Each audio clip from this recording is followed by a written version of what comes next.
멋지게 되신 사랑 먼저 본이 되신 이가 우리에게 명하시네.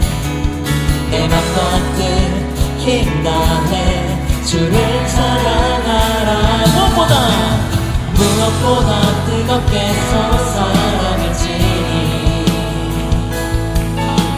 사랑이 모든 것을 덮어주네. 사랑 가운데 우리 온전히 살아갈 때 우리 삶이 그의 기쁜 때에 우리가 주를 더욱 사랑하고 그 사랑 우리 삶을 녹여내어 서로를 더욱 섬기고 사랑할 때 하나님 나라 임하는 때 우리가 주를 더욱 노래하고 이곳에 함께 모여 찬양하니 모든 두려움과 걱정이 떠나가네. 주 사랑만이 이곳에 가득해.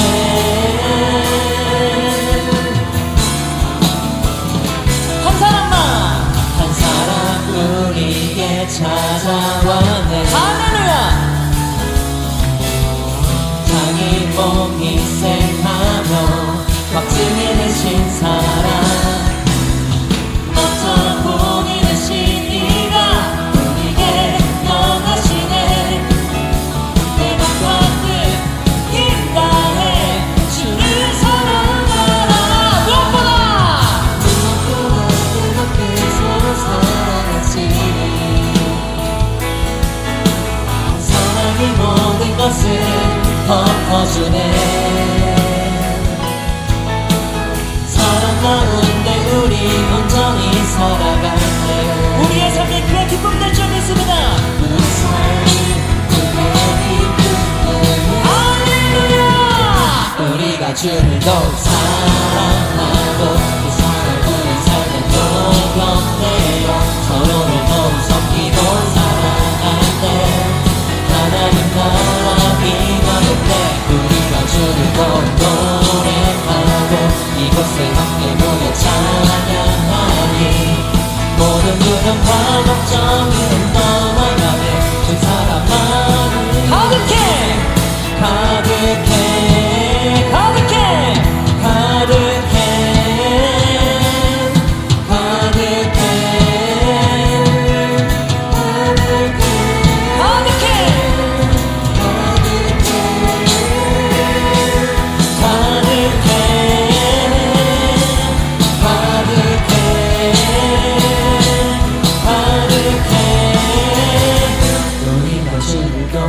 사랑하고 그 사랑 우리 삶에 녹여내어 서로를 더욱 섬기고 사랑할 때 하나님 나라 임하겠네.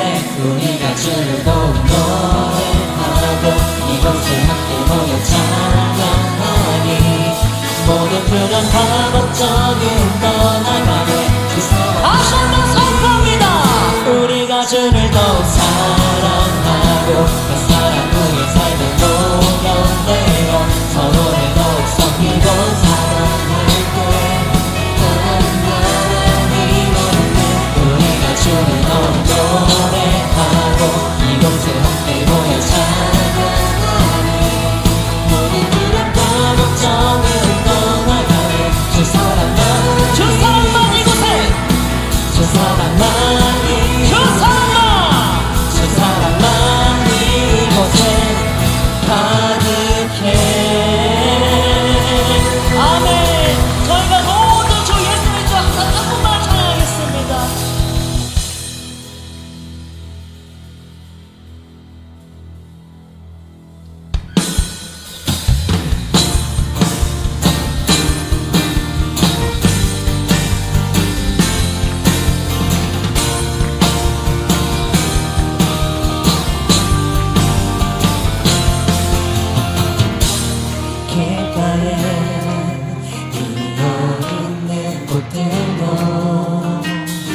주 손길이 어루만지시길 원해.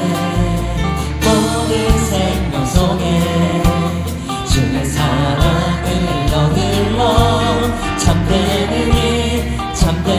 빛을 비추네. 다시 한번 고백합니다. 길가에 피어있는 꽃들도 주 손길이 어루만지심을 보내.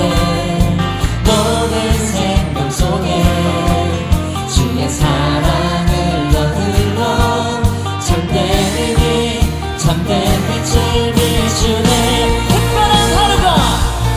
특별한 하루가 아니어도 행복을 느낄 수 있는 맘.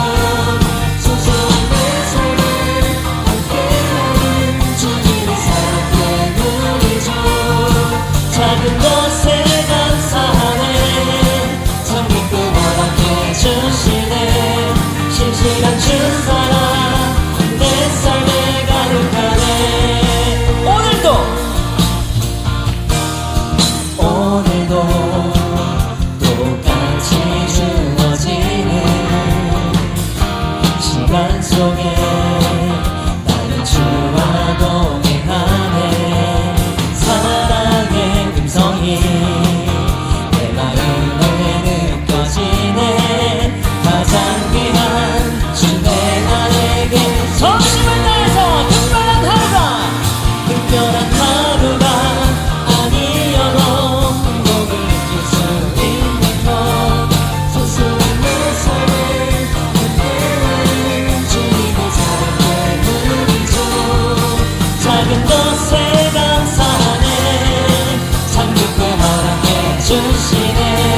신실한 주 사랑 내 삶에 가득한 특별한 하루가 아니어도 행복을 느낄 수 있는 것. 소소한 내 삶에 함께하는 주님의 사랑 때문이죠. 작은 것에 감사하네. 참 기쁨 허락해 주시네. 신실한 주 사랑 내 삶에 가득한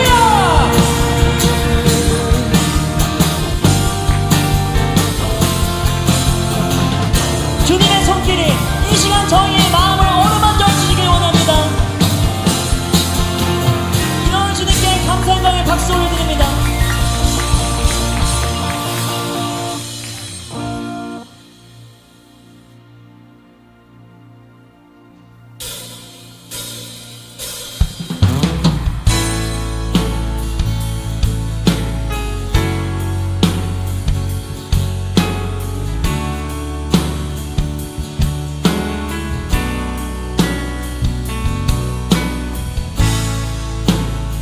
이 시간 저희의 단 한 가지 소원이 주 예수 그리스도를 찬양하는 것임을 고백하며 나아갑니다.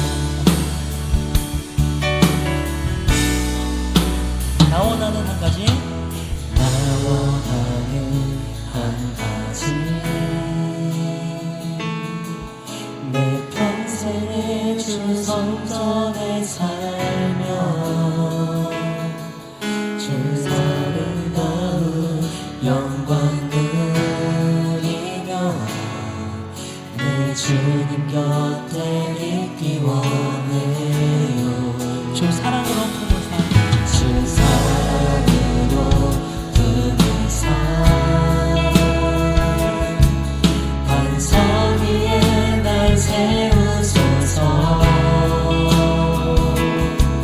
주 성실하심 바라보면서 주 곁에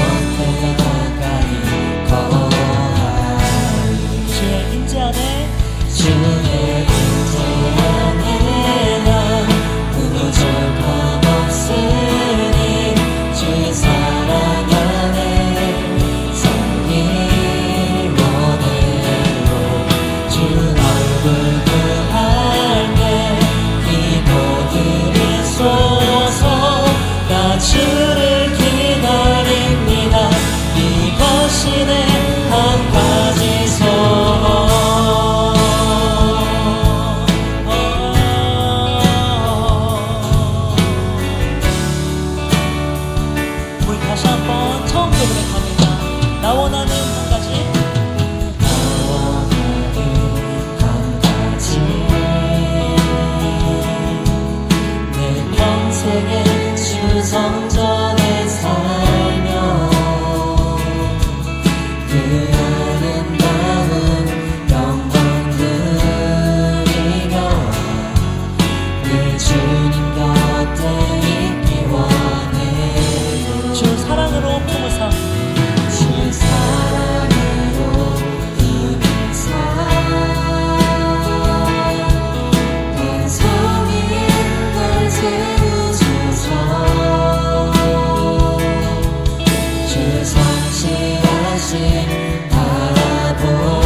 없으니 주의 사랑 안에 살기 원해요.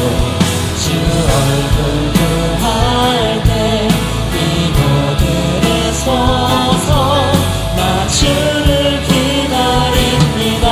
이것이 내 한 가지 소 주의 임재 안에 주의 임재 안에 나 부족함 없으니 주의 사랑 안에 살기 원해요.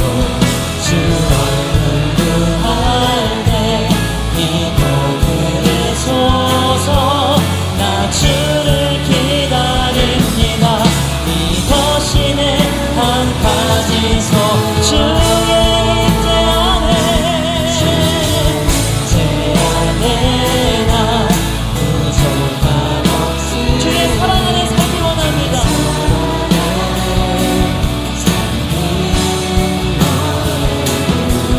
주 얼굴 구할 때 이곳들에 서서 나 주를 기다립니다. 우리 마지막으로 전심을 다해 선포합니다. 주의 임재 안에 부족함 없으니 주의 사랑 안에 살기 원해요. 주 얼굴 구할 때 이곳들에 서서 나 주를 기다립니다. 이것이 내 한 가지 소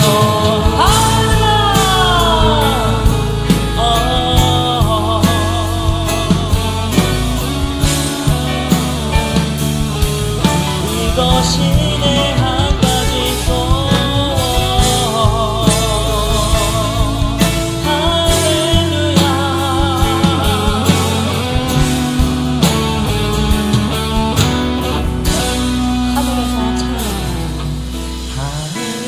하늘에서 찬란하게 빛나는 주의 영광 이 땅에 오셨네.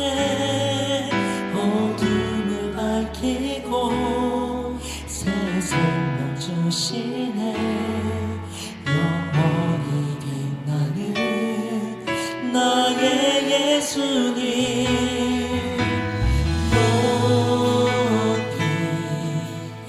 영광과 찬양 받으실 그 이름 경배합니다.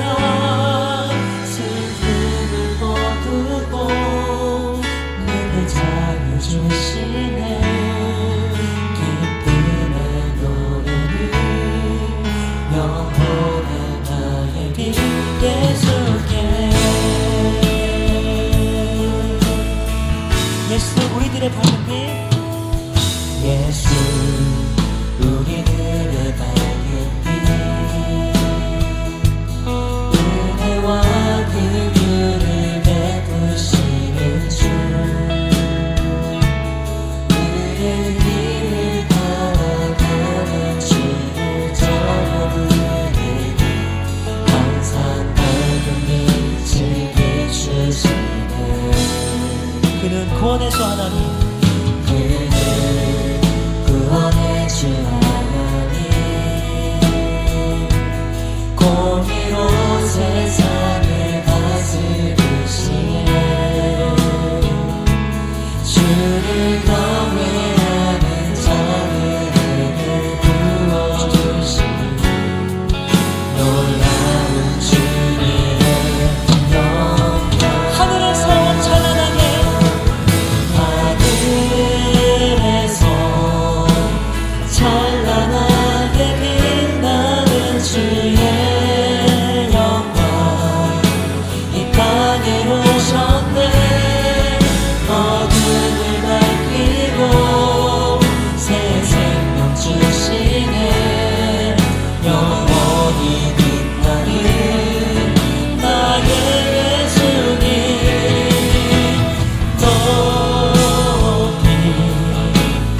영광과 찬양 받으실 그 이름 경배합니다.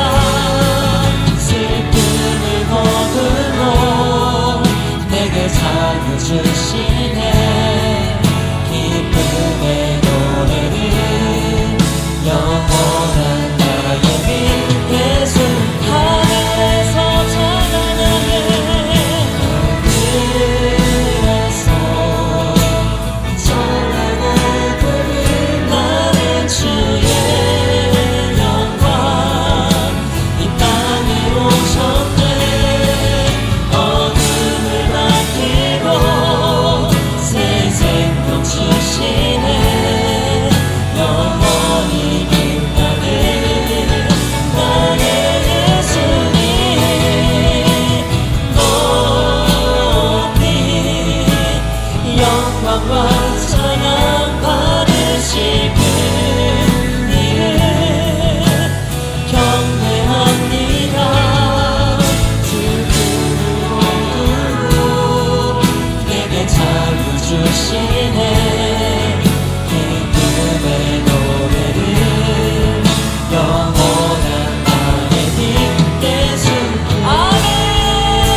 우리 이런 기도 제목으로 통성으로 기도합니다. 주여 주여. 하나님이 이르시되 이리로 가까이 오지 말라. 내가 선 곳은 거룩한 땅이니 내 발에서 신을 벗으라. 아멘. 할렐루야. 선한 목자 되시는 아버지 하나님, 2025년을 주님의 인도하심 가운데 마무리하고 새로운 한 해를 맞이하게 하심에 감사합니다. 2025년을 살아오며 학교, 직장, 가정, 예배의 자리, 모든 삶의 현장에서 저희에게 찾아오시고 저희가 주님을 찾을 때에 만나주심에 감사합니다. 2026년에도 하나님을 더욱 알게 하시고 구원의 기쁨을 누리며 부르신 자리에서 하나님을 찬미하는 주의 자녀들 되게 하여 주옵소서. 주님, 저희는 미련하여 지금까지 인도하신 하나님을 믿고 기도하기보다 세상의 방법을 의지하기도 합니다. 서로 사랑하고 섬기라 하신 주님의 말씀을 따르기보다 내가 삶의 주인이 되어 살아가기도 합니다. 이 모든 연약함을 주님께서 가장 잘 아시니 저희가 주님 앞에 전심으로 회개할 때에 용서하여 주시옵소서. 올 한 해 저희가 선한 목자 되시는 주님을 더욱 사랑하고 의지하여 주님을 기쁘시게 하는 자들이 되게 하여 주옵소서. 사랑하는 우리 예일교회와 교회에 맡기신 두날개 1500비전을 위해 기도합니다. 주님, 우리 교회가 하나님 나라 꿈을 꾸게 하시고 온 성도가 비전을 향해 나아가게 하심에 감사합니다. 현재 해피투게더가 진행되고 있습니다. 모두가 합심하여 기도하며 잃어버린 영혼들에게 찾아가 그들을 위로하고 격려할 때에 그들의 갈급한 심령이 복음의 말씀으로 회복되게 하여 주옵소서. 해피투게더를 통해 먼저 목장이 하나 되게 하시고 목장마다 하나님의 사랑이 충만하게 차고 넘쳐 하나님을 기쁘시게 하며 사람에게도 칭찬받는 건강한 교회가 되게 하여 주옵소서. 2026년 봄 사역을 기도로 준비하게 하시고 하나님께서 이루실 영혼 구원의 역사를 기대하게 하옵소서. 세일의 새벽 기도회가 진행 중에 있습니다. 남은 한 주간도 말씀과 기도로 승리하게 하시고 주님 앞에 올려드린 모든 기도의 제목들에 응답받게 하여 주옵소서. 이후 진행되는 두날개 국제 컨퍼런스 가운데도 역사하사 비전과 사명에 대한 영적 안목이 열리고 하나님 나라를 향한 뜨거운 마음과 열정이 회복되게 하여 주옵소서. 현재 15호 박주환 선교사가 필리핀에서 사역하고 있습니다. 선교사님이 영육간에 강건케 하시고 그곳 가운데 일하시는 하나님을 믿음의 눈을 들어 보게 하여 주옵소서. 주어진 시간을 기쁨으로 쓰임받게 하여 주시고 선교사님을 통해 선교지가 든든히 세워지며 동역자들이 사랑으로 연합선교하게 하여 주옵소서. 준비되고 있는 16호, 17호 선교사에게도 주님의 풍성한 은혜와 하나님 나라를 향한 열망을 허락하사 준비하는 시간 동안 날마다 주님과 동행하게 하여 주옵소서. 주님께서 지혜와 지식의 은사를 더하사 언어 훈련이 잘 되어 자유함 가운데 사역하게 하여 주옵소서. 사랑하는 담임 목사님을 위해 기도합니다. 강승신 담임 목사님을 예일교회 영적 리더로 세우시고 목사님과 함께 같은 비전을 바라보며 달려가게 하심에 감사합니다. 목사님께 하나님 나라 비전에 대한 한결같은 열정을 허락하여 주시고 말씀과 목양을 통해 목사님과 같은 비전의 사람들을 세워가게 하여 주옵소서. 악한 시대 속 복음의 진리를 선포하실 때에 악한 영들의 공격과 방해로부터 날마다 지켜 보호하여 주옵소서. 영력과 지력과 체력을 넘치도록 부어주셔서 하나님께서 맡기신 사명을 끝까지 감당케 하시고 하나님께서 주시는 지혜와 영적인 민감함으로 하나님의 뜻을 온전히 대언하게 하여 주옵소서. 목사님의 가정을 넘치도록 축복하사 날마다 평안케 하시고 하나님이 주인 되시는 건강한 가정 되게 하여 주옵소서. 동역자이신 사모님께 사랑과 지혜의 은사를 넘치도록 부어주셔서 한 사람 한 사람을 지혜와 성령이 충만한 일꾼으로 세워가게 하여 주옵소서. 하나님께 기도할 때 모든 기도에 응답하시는 주님을 보게 하여 주옵소서. 새 자녀들에게도 성령 충만케 하사 하나님께서 주신 은사로 기쁘게 쓰임받도록 하여 주옵소서. 사랑하는 우리 청년 공동체를 위해 기도합니다. 오늘 새해 첫 주일 예배를 통해 주님을 만난 기쁨과 사랑을 회복케 하여 주옵소서. 하나님의 사랑을 깊이 누리며 청년의 열정을 하나님 앞에 올려드리는 자들로 쓰임받게 하여 주옵소서. 오늘 주시는 말씀을 붙들고 이번 한 주간도 영적 전쟁에서 승리하게 하시고 보내신 삶의 현장에서 하나님 나라를 세워가게 하여 주옵소서.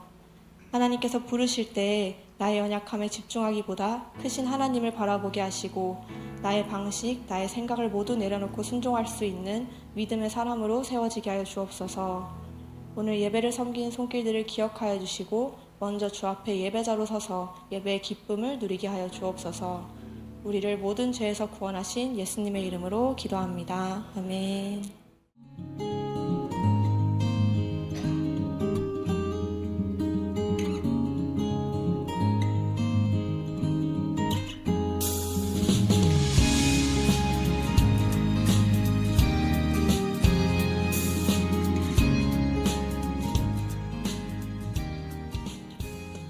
이 2012년도에 제가 가르치던 체육관 회원분이 교회 나오라고 하셔서 아무 생각 없이 나가게 되었다가 그 후로 몇 번 더 가게 되었는데 별다른 흥미를 못 느껴가지고 안 나가게 되었습니다.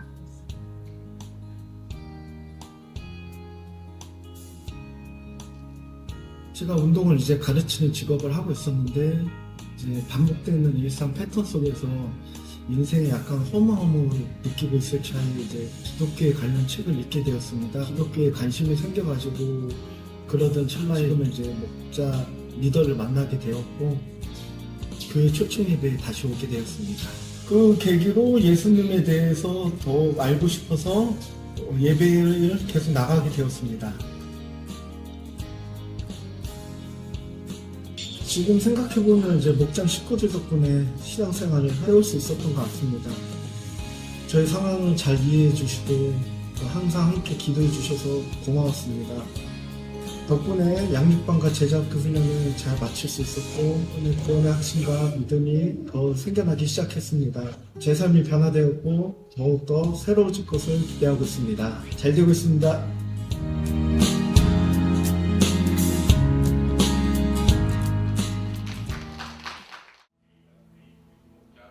집사입니다.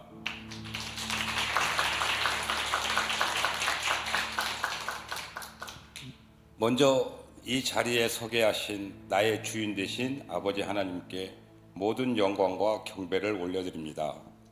저는 총각 집사인 아버지와 7남매의 맞이로 무당을 숭배하다가 아버지의 전도로 하나님의 자녀가 되신 어머니 사이에서 모태신앙으로 태어나게 되었습니다. 저는 어릴 때부터 초등학교와 중고등학교 시절을 내 의지와는 상관없이 교회에 가지 않으면 안 되는 삶을 살게 되었습니다. 그렇게 형식적으로 신앙생활을 하다가 대학 진학에 실패한 저는 군대라는 문으로 도피를 하게 되었고 아주 자연스럽게 하나님 곁을 떠나게 되었습니다.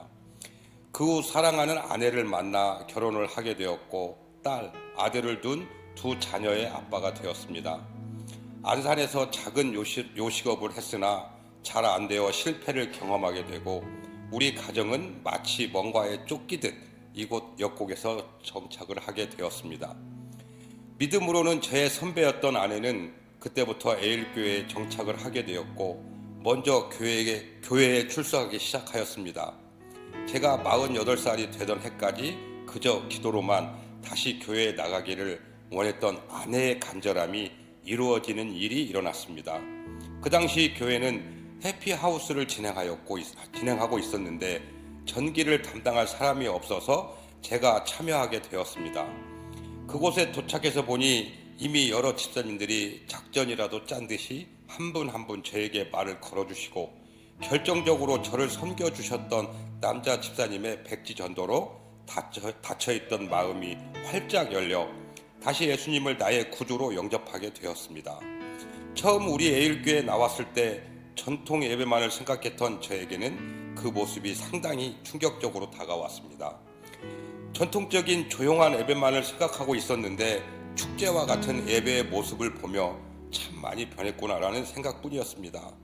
시간이 지나 교회에 나가는 것이 익숙해지고 사람들과 관계가 열릴 즈음 저를 섬겨주셨던 집사님의 권유로 양육 훈련을 시작하게 되었습니다.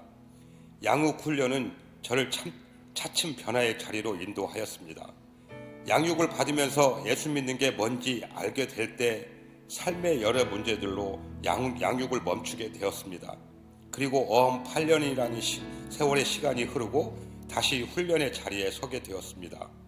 저는 교회에 출석은 하고 있었지만 세상의 쓴뿌리들을 절제하지 못하고 세상 사람들과 똑같이 행동하고 있었습니다. 현장에서 전기 관련 부분 일을 하고 있는 저는 월급날이면 항상 직원들 회식 또는 감독과 접대 등으로 너무 쉽게 술을 접하게 되는 환경이 펼쳐져 있었습니다.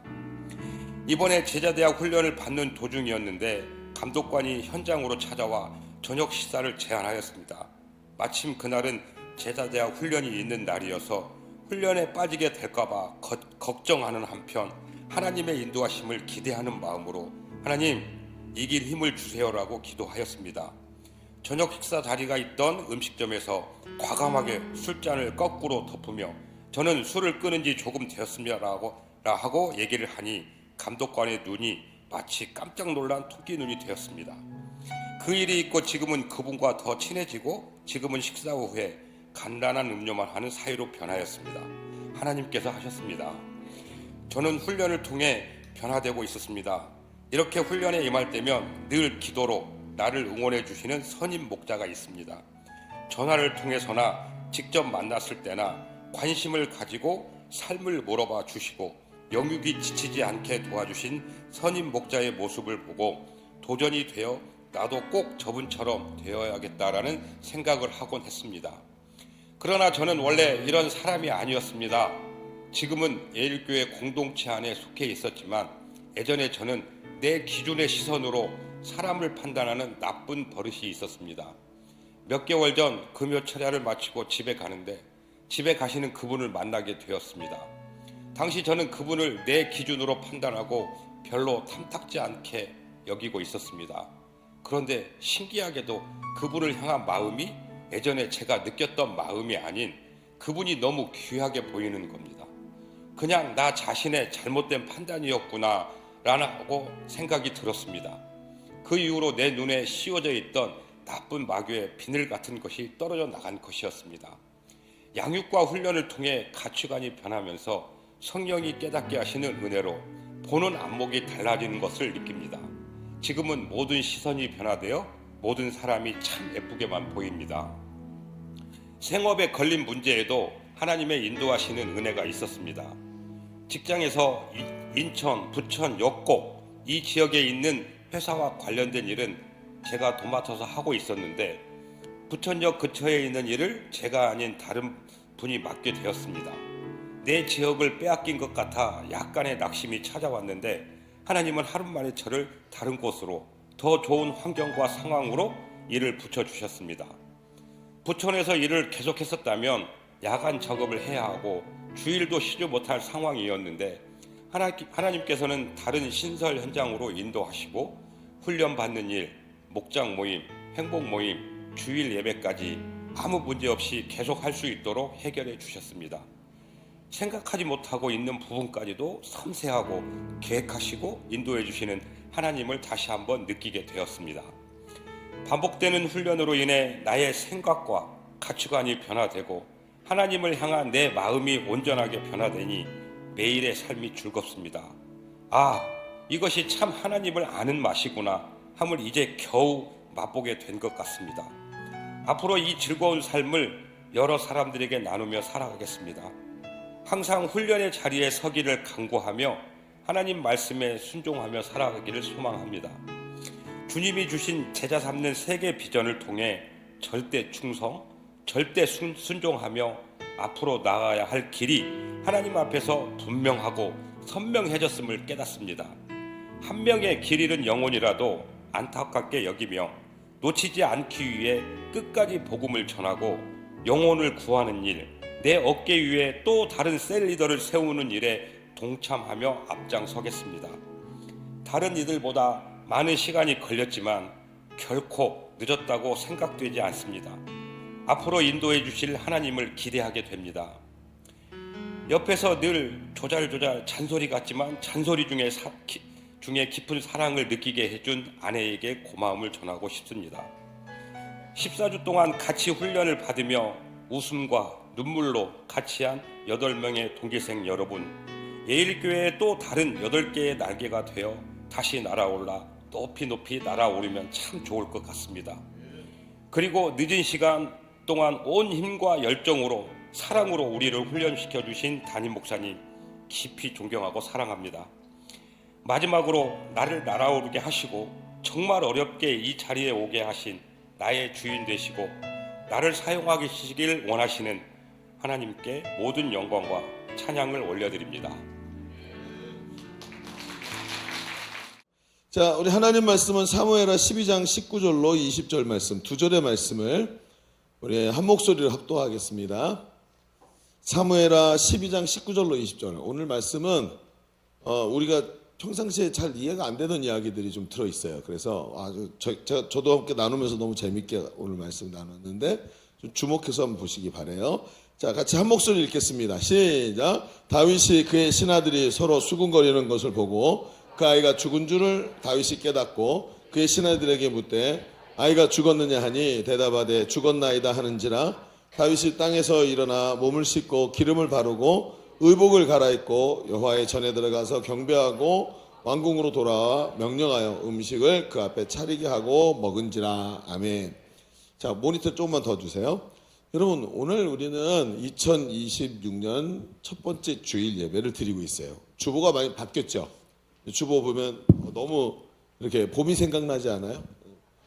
한겨울인데 오늘 되게 설렜어요. 이거 보면서 아, 봄이 오는구나 하는 생각 때문에 막 설레고, 이 모양이 너무 예뻐가지고 제가 이렇게 보면서 이제 편집자한테 연락을 했어요. 이게 지금 앞에 있는 보트에 지금 이게 예수님하고 베드로하고 이렇게 탄 거가 저 뒤에 있는 배는 뭔가? 그러고 물어봤더니 편집자가 이렇게 말했어요. 아무 의미 없는데요? 그랬고, 그렇구나. 그래, 알았어. 그래서 내가 의미를 부여하지 뭐, 그러면서 제가 그렇게 보기로 했어요. 그렇게 그랬습니다. 그래서 오늘 내게 너무 이렇게 예뻐가지고 오늘 막 설레는 그런 느낌이었어요. 한 해를 시작하면 이 주보부터 바뀌죠. 그래가지고 새해가 된 게 느껴지더라고요. 1년에 6개월에 한 번씩 주보가 바뀌는데 다이나믹한 것 같아요. 근데 이게 첫 주일 예배를 드리고 있는데 이런 생각이 들어요. 요즘에 새해는 시작됐는데 새해가 희망차야 되는데 좀 암울한 느낌이 많이 들죠. 사회적으로, 경제적으로, 또는 안보라든지 외교라든지 뭐 하나 이렇게 한숨이 안 쉬어지는 게 없는 이런 좀 암울한 느낌이 드는 것 같아요. 그럼에도 우리는 내일을 좀 나아지려나 하는 이런 생각으로 우리 어머니 세대들은 살아오셨고, 인생이란 게 원래 이래 사는 게 다 버티는 거야. 이게 기성세대가 가지고 있는 생각이에요. 근데 이게 우리같이, 여러분같이 우리가 여기 모이신 분들처럼 청년층에 비춰주고 있는 것을 보면 더 암울하고 더 큰 위기감이 느껴지는 것 같아요. 우리나라 있잖아요. 우리나라에 고립형 이 은둔자 있죠. 그러니까 자기 방에서 컴퓨터만 하고 나오지 않고 뭐 이러면서 나오는 은둔형 청년들이 사회와 단절된 채 우울과 무기력에 시달리고 있는데, 이런 직장에 취직도 못하고 이런 상태에 있는 사람들이 54만 명이래요. 청년층만. 그러니까 취직을 못한 사람이 54만 명이 아니라 은둔형이 돼서 혼자 단절되어서 우울과 무기력에 빠져 있는 사람이 54만 명이래요. 여러분 그런 얘기 들어보셨죠? 숨만 쉬어도 한 달에 얼마 든다고요? 100만 원 든대요. 그래서 고시원 들어가야죠. 핸드폰 사용료 내야 되죠. 인터넷 비용 내고 그냥 아무것도 안 하고 집에만 있어도 한 달에 100만 원 든다 그래요. 월세, 생활비, 대출 상환 부담 이런 것으로 인해서 청년층이 엄청난 빈곤 속에 지금 불안을 겪고 미래에 대한 불안으로 힘들어한다 그러더라고요. 이게 제 말이 아니고 이제 조사된 어떤 그 자료를 제가 정말 요즘에 우리한테 너무 도움을 많이 주시는 분 있잖아요. 챗 GPT라고. 그분에게 물어봤어요.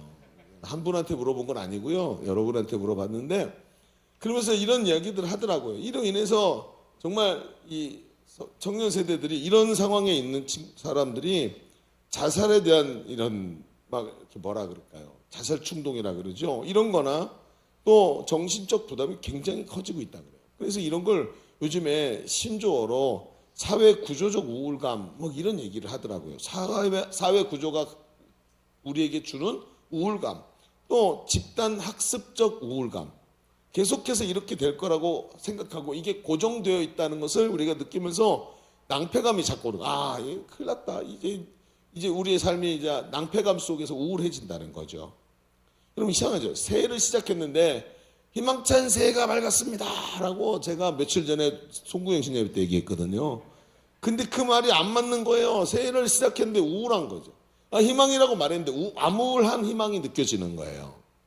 여러분 오늘 우리는 이런 암울한 희망으로 새해를 맞이해서는 안 되죠. 왜요? 하나님은 우리를 그렇게 하라고 이 땅에 보내신 게 아니니까. 하나님은 어떤 마음으로 우리가 오늘 이런 암울한 상황 속에서 한 해를 시작하기를 원하실까? 이런 좀 생각을 좀 가지게 된 것 같아요. 그래서 오늘 여러분하고 얘기를 나누면서 오늘은 희망이라는 걸 말할 때 암울한 희망이 아니라 희망이라는 걸 말할 때 꼭 알아야 되는 두 가지 정도 이야기를 가지고 같이 얘기를 해보려고 그래요. 자, 주보 3면을 펼쳐보시면 오늘 말씀의 제목이 뭐죠? 암울한 희망으로 시작하는 새해. 물론 끝날 때는 암울한 희망이 아니라고 제가 반드시 강조적으로 얘기를 할 것 같아요. 그죠? 그러면서 오늘 제목은 암울한 희망으로 시작하는 새해 이렇게 해놓고 우리 두 가지 얘기를 좀 오늘도 해봅시다. 두 가지가 뭐냐? 희망을 말할 때 꼭 알아야 되는 두 가지, 꼭 알아야 할 두 가지, 이 두 가지 얘기해 봅시다. 자, 첫 번째 이렇게 한번 써볼까요? 희망을 말할 때 먼저 영적 나태함이 만들어내는 결과에 대해서 우리가 좀 말해봐야 돼요. 희망이라는 걸 말할 때 영적 나태함이라는 것을 우리가 말해봐야 된다는 거죠. 자, 오늘 우리가 읽은 말씀은 다윗에 대한 이야기입니다. 다윗이 어떤 사람이었는지 우리 잘 알고 있죠. 나중에 다윗이 사울에게 쫓기다니다 나중에 유다의 왕이 되죠. 유다의 왕이 됐다가 나머지 10지파가 와가지고 우리가 당신을 섬기겠습니다. 그래서 이 이스라엘의 12지파 전체가 다윗에게 와서 통일왕국의 왕이 돼요. 그러면 업적을 이룬 거예요. 우리말로 남북통일을 이룬 거예요. 그리고 나라가 너무 튼튼해진 거죠. 다윗이 승승장구를 하는 사람이었어요. 전쟁에서 하나님이 앞장서서 싸우시면서 항상 이기는 사람이 됐어요. 그런데 어때요? 이렇게 승승장구할 때 사람이 교만해지고 넘어지죠. 성경이 고린도전서 10장에도 그런즉 선줄로 생각하는 자는 넘어질까 조심하라 하는 말씀이 있어요. 그만큼 이 다윗이 성공적인 삶을 살았다는 거예요. 여전히 전투가 치열하던 어느 날 다윗이 있잖아요. 왕이 나라가 전쟁을 하면 전투 현장에서 지휘를 해야 되죠.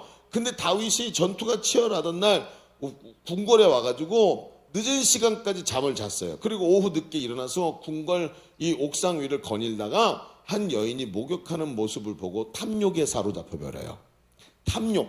그리고 저것을 가지고 싶다 이런 생각이 탐욕이죠. 거기에 사로잡혀 버리고 그리고 그것을 제어하지 못하고 다윗이 범죄를 저지릅니다. 너무나도 극악무도하게도 자신의 충성스러운 부하 장수였던 우리아라는 장수의 아내와 간음을 하게 되고 그 여자가 아기를 가지게 되자 그것을 덮기 위해서 우리아를 부르죠. 와서 너 잠시 쉬었다 가라, 휴가를 줄게. 그날 밤에 집에 들어가서 아내와 함께 있다가 임신했다고 덮으려고 그랬던 거죠. 근데 이 장수가 너무 충직해가지고 내 부하들이 밖에서 잠을 자는데 내가 어떻게 집에서 잠을 잡니까? 다윗은 뭐야? 완전히 다윗한테 패침 뱉은 거지 그냥. 그러니까 완전히 딱 이런 얘기를 하고 그냥 밖에서 잠을 자는 거예요. 집에 안 가고. 그러니까 어떻게 안 되겠다 하고는 어떻게 하냐면 명령을 내려요. 조용히. 다윗의 이 부하 중에 군대 장관 중에 아주 교활한 사람이 있는데 그 사람한테 저기를 내려. 너 전쟁터에 갔다가 우리아만 빼고 다 조금씩 뒤로 물러와서 혼자 앞장서서 싸우다 죽게 만들어라. 이렇게 하고 연락을 하죠. 그 실제로 이렇게 해서 우리아를 교살해요. 교살. 그렇게 죽여버리고 그 아내를 자신의 아내로 만들어 버립니다. 하나님은 다윗을 사랑하셨지만 그의 죄를 덮어두지 아니하시고 만천하에 드러내시고 나단이라는 선지자를 통해서 그의 죄를 정확하게 지적하고 그가 회개하게 만드시죠. 근데 나단 선지자가 당신이 바로 그 사람입니다 하고 얘기를 하고 깜짝 놀랐고 아이고 하나님 제가 잘못했습니다 하고 돌아간 후에 밧세바가 즉 이 아까 그 여자가 낳은 다윗에게 낳은 아이가 병이 들어서 심하게 앓고 죽게 돼요. 그러니까 하나님께서는 이미 나단을 통해서 이 아이가 반드시 죽게 될 것이라고 말을 하죠. 사무엘하 12장 14절에 보면 이렇게 돼 있어요. 이 일로 말미암아 여호와의 원수가 크게 비방거리를 얻게 하였으니 당신이 낳은 아이가 반드시 죽으리이다 하고 먼저 예언을 해버린단 말이에요. 자, 다윗이 이야기를 듣고 보니까 아이가 진짜 끙끙 앓고 죽어가고 있어요. 이제 갓난아기인데 아기가 병들어 죽게 되자 다윗이 시금을 전폐하고 하나님께 엎드려 회개 기도를 합니다.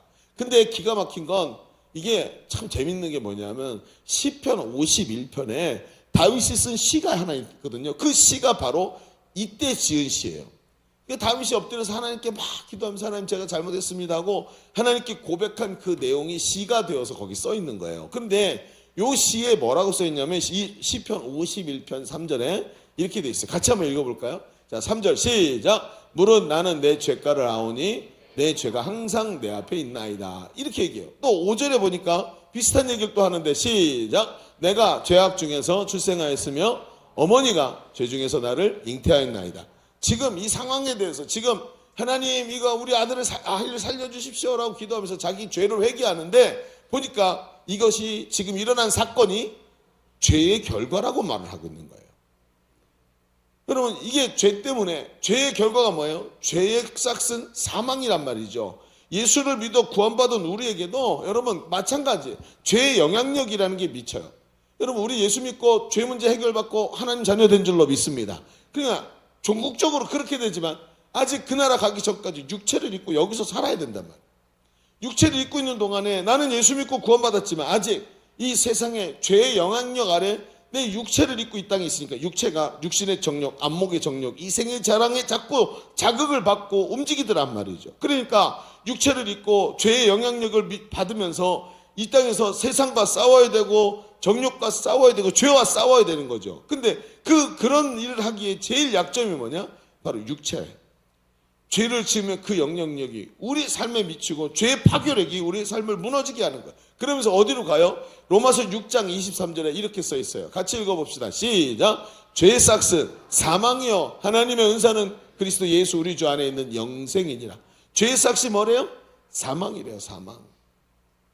죄의 싹이 결국이 사망이래요. 이 모든 것이 죄를 지어서 하나님을 떠난 인간에게 나타나는 결과물이라는 거예요. 다윗이 이걸 지금 고백하고 있는 거예요. 죄의 싹은 사망이고 결론적으로 그것 때문에 아이가 죽는 거예요. 그렇다면 한번 생각해봐요. 여기서 딱 멈춰놓고 생각해 봅시다. 사탄은 다윗의 어떤 부분을 이용해서 그를 이 죄로 끌고 들어갔을까요? 왜 다윗이 이 죄를 지었을까? 다윗이 당연히 육신을 입고 있으니까 그렇죠. 여러분 그게 쉬운 얘기가 아니에요. 왜냐하면 다윗이 어떤 사람인지 여러분 알고 계시죠? 다윗 그러면 생각나는 게 골리앗 때려잡은 거 그것만 생각나면 안 돼요. 다윗이 성경에 다윗의 내용이 얼마나 많은데 여러분 다윗이 어떤 사람이에요? 여러분 그 사람은요 하나님이 다윗을 내 마음에 합한 자다 가서 기름을 부어 왕으로 삼아라 말한 사람이에요. 이 정도 사람 별로 없어요. 여러분 어디를 살펴보세요. 하나님이 나 얘 마음에 들어 얘를 머리에다 기름 부어서 왕으로 삼아 이런 사람 우리 중에 발견하기 어려워요.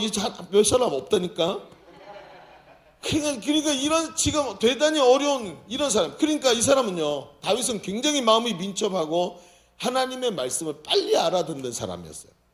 그래서 하나님의 뜻에 금방 순종하는 사람이고 그 뜻을 알아들어하고 골리앗을 때려잡을 때도 뭐라 그래요? 너는 칼과 단창으로 너에게 오지만 나는 만군의 여호와의 이름으로 너에게 하노라고 물맷돌 던졌고 여기 딱 맞박에 정확하게 꽂는 이런 하나님께서 뭘 원하시는지 정확하게 알고 두려움 없이 행동하는 사람이 바로 다윗이었단 말이에요. 그러니 여러분 이게 쉬운 얘기일까요? 그게 아니죠. 마귀 입장에서 한번 생각해 보세요. 이놈이 하나님의 마음을 엄청 잘 알아. 이걸 어떻게 잡아뜨리지? 내가 잡아뜨리려고 시험을 딱 걸면 하나님 어떻게 할까요? 하고 하나님께 가나 나가는 놈인데 이놈을 어떻게 죄로 끌고 들어갈까? 여러분 이게 굉장히 중요한 얘기예요. 이게 쉬운 얘기가 아니었을 거예요.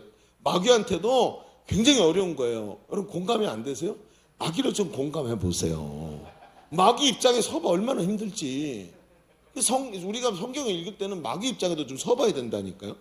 그러니까 마음이 민첩하고 빨리 알아듣는 놈을 어떻게 죄로 끌고 들어갔을까? 그런데 성경을 가만히 보면 다윗이 이 부분을 싹 보여주는 장면이 있어요. 그게 어디냐면 다윗이 나단 선지자의 지적을 듣고 그 길로 엎드려서 식음을 전폐하고 하나님께 회개 기도를 시작했다 그랬잖아요. 그게 시편 51편인데 다윗이 하나님께 자신의 죄를 고백하면서 아주 중요한 말을 한마디를 딱 해요. 뭐라 그러냐면 시편 51편 10절에 이렇게 말해요. 하나님이여, 자 보세요. 하나님이여 하고 하나님 불렀죠. 내 속에 정한 마음을 창조하시고 내 안에 정직한 영을 새롭게 하소서. 그렇죠? 내 속에 정한 마음과 정직한 영을 새롭게 해달라 그랬어요. 여러분 이게 무슨 얘기냐? 이게 이 두 가지를 요구했죠. 정한 마음, 정직한 영 이렇게 말했어요. 여기서 정한 마음이라는 게 정한 마음이라고 그랬는데 이 정한이라는 게 뭐냐면 타호르라는 단어로 써요. 이게 깨끗하다는 뜻인데 도덕적으로 무흠한 상태뿐만이 아니라 완전히 그 겉으로 속으로 다 정결하게 된 상태. 무엇과 섞이지 않은 깨끗한 모습. 하나님 앞에서 사용 가능한 상태를 말하는 거예요. 여러분 여기 물이 있어요. 그죠? 저희가 물을 갖다 줬는데 이렇게 먹으려고 했더니 여기 뭐가 하나 둥둥 떠 있어. 먹을 수 있어요? 없어요? 그럼 이게 정직하지 못한 거예요. 정한 상태는 딱 봐도 그냥 깨끗하다. 아우 시원해. 이렇게 먹을 수 있어야 된다는 거예요. 이게 정한 상태는 완전히 무음한 상태, 깨끗한 상태를 말하는 거예요. 여기 파리 한 마리가 뚝 떨어져 있거나 저 밑에 개미 한 마리가 저기 수영하고 있으면 안 되겠죠? 그걸 못 먹는 거예요. 이게 정한 마음이라는 이런 상태, 깨끗한 상태. 또 정직한 영을 회복시켜달라 그랬는데 여기서 정직이라는 건 나콘이라는 단어예요. 이 나콘이라는 단어가 어떻게 되냐면 세워지다, 확고히 하다, 바로 서다. 시편에서는 이런 단어, 이 나콘이라는 단어가 쓰여질 때 흔들리지 않는 믿음 또는 방향을 바로 잡은 삶, 지속 가능하게 하나님의 손에 사로잡힌 상태 이런 걸 말할 때 이 단어를 썼단 말이에요. 그러면 종합해 보면 지금 다윗이 요구하고 있는 상태가 어떤 상태일까요? 정직함, 깨끗함, 온전함. 그 반대말은 나태함이라는 거예요. 왜 나태함이란 단어로 제가 함축시켰는지 아세요? 그가 죄를 저지르고 실수할 때 보세요. 그는 어떻게 있었냐면 하나님의 은혜가 당연하게 생각되는 상태였어요. 왜? 맨날 전쟁만 하면 이기거든요. 얼마나 많이 이기는지 자기가 전쟁터 있지도 않아. 이제는 하나님이 주신 은혜가 너무 많아가지고 그 말 알죠? 여러분 호의가 계속되면 뭔 줄 안다고요? 권리인 줄 안다고요. 이 하나님의 은혜를 은혜로 모르고 자기 권리인 줄 알고 지겹게 느껴서 전투가 치열한데 왕이 오후 늦게까지 왕궁에서 잠을 자고 있었어요. 그래서 제가 이 단어를 거꾸로 말하니까 단어가 나태함이에요. 영적인 나태함이 다윗에게 있었다. 그 마음과 행동이 정직하지 못했다는 거예요. 그는 타호르가 되지 않았어요. 하나님께서 사용 가능한 상태가 아니었다는 거죠. 다윗은 낙혼이 되지 못했어요. 그는 바로 서지 못했고 흔들리고 나태한 상태에서 넘어져 있었던 거예요. 그러니까 어때요? 여러분 사탄이 다윗이 너무나 민첩한 사람인데 다윗을 나태하게 만드니까 구워 삼기 쉬운 상태로 변하는 거예요. 여러분 되게 중요한 말이에요. 다윗을 죄로 끌고 들어가 그를 넘어지게 만드는 것은 그 대단한 영적인 거인인 다윗이 쓰러지게 만든 것은 마음의 나태함이었던 거예요. 마귀는 마음이 민첩한 다윗을 넘어뜨리기 위해 그 마음에 나태함을 집어넣기 시작했어요. 나태함은 오늘도 하나님의 은혜를 받고 있으면서도 은혜인 줄 모르고 당연하게 여기면서 그때 그 사이를 삐짓고 들어오는 우리 마음속에 그 삐짓고 들어오는 것이 나태함이에요. 여러분 사울에게 쫓겨다니던 시절 다윗은 작은 것에도 민첩한 마음이 있었어요. 사울을 죽일 기회가 2번이나 정확하게 있었던 거 여러분 알고 계시죠? 동굴에 숨어 있는데 한 번은 저 깊은 동굴에 숨어 있는데 딱 들어오는 거야 사울이. 저 속에서 조용히 지켜보고 있는데 사울이 오더니 거기서 응가를 하네. 응가를 하고 나서는 그리고 옆에서 딴 데서 저 옆에 시원하니까 밖에 너무 더우니까 동굴 안에 들어와서 잠을 자는 거예요. 근데 옆에 창을 딱 꽂아놓고 옆에 잠을 자. 저쪽에 똥 싸고. 희한한 놈이야. 그렇죠? 그리고 누구 잠을 자는데 창이 딱 꽂혀 있는 거야. 옆에서 다윗하고 옆에서 시종 하나가 왔고 조용히 왔고 말을 하죠. 다윗이야, 이거 하나님이 주신 기회. 왜 기회예요? 누가 봐도 기회 아니에요. 지금 죽이라고 옆에 창까지 꽂아놨어. 그래서 창을 딱 뽑아가지고 이렇게 빼다가 뺐다 그러고 지나가다가 애취 하고 확 찔러버려도 돼. 아 미안해. 아우 하나님 죄송해요. 제가 모르고 아유. 어쩔 수 없었잖아요. 이 상황이 2번이나 벌어져요. 똑같이. 다윗이 그때마다 뭐라고 말하는 줄 아세요? 이렇게 말. 그렇지, 봐봐. 아무리 봐도 하나님이 나에게 주신 기회잖아. 아니에요. 뭐라 그랬냐면 이거 하나님이 이 사람을 왕으로 머리에 기름 부어서 하나님이 세우셨거든. 근데 하나님이 죽이시지도 않고 내리시지도 않았는데 내가 무슨 권리로 이를 죽여? 하나님 뜻이 아니잖아. 얼마나 민감했는지 아세요? 얼마나 마음이 민첩했는지 몰라요.